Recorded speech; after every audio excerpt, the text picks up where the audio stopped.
কয়েকদিন আগে বেনি মাধব স্কুল থেকে পতিত পাবন বৈরাগ্য স্যার আমাদের ফোন করে জানান ওইখানে একটি স্ট্রে ডগ অসুস্থ অবস্থায় পড়ে আছে নোংরার মধ্যে।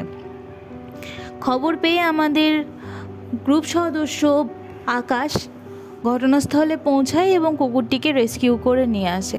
ড্রেনে 2-3 দিন পড়ে থাকার কারণে ওর গোটা শরীরে নোংরা লেগেছিল এবং বীভৎস দুর্গন্ধ উঠছিল এবং শরীরে কোথাও ম্যাগেটস হয়ে আছে কিনা সেটা আমরা বুঝতে পারছিলাম না। তাই ওকে হালকা গরম জলে চান করিয়ে পরিষ্কার করি আমরা। তারপর দেখি রেকটামের কাছে ম্যাগেটস হয়ে আছে, তলপেটে বড় একটা টিউমার এবং অনেক বয়স কুকুরটির।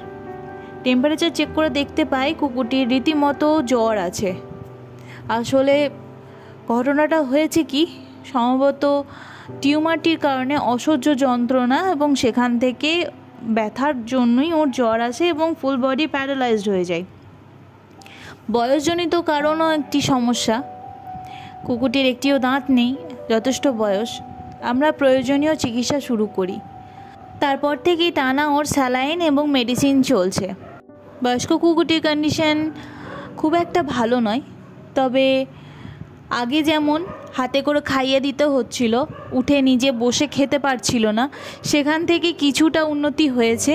এখন নিজে বসে খাবার খেতে পারে, কোলে করে নামিয়ে দিলে হাগু করতে পারে, কিন্তু ও দাঁড়িয়ে থাকতে পারে না বেশিক্ষণ, আমাদের ধরে থাকতে হয়। ও হাঁটাচলা করতে পারে না এখনও পর্যন্ত। আমরা চেষ্টা করে চলেছি তাকে সুস্থ স্বাভাবিক জীবনে ফিরিয়ে আনার। জানি না আমরা কতটা সফল হব। প্রার্থনা করবেন ওকে যেন আমরা সুস্থ করে তুলতে পারি, আর ও যেন এত কষ্ট না পায়, ও যেন ভালো থাকে। আমরা অবশ্যই আপনাদের ওর পরবর্তী আপডেট জানাবো।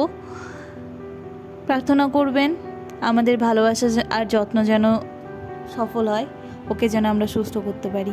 ধন্যবাদ আপনাদের সকলকে।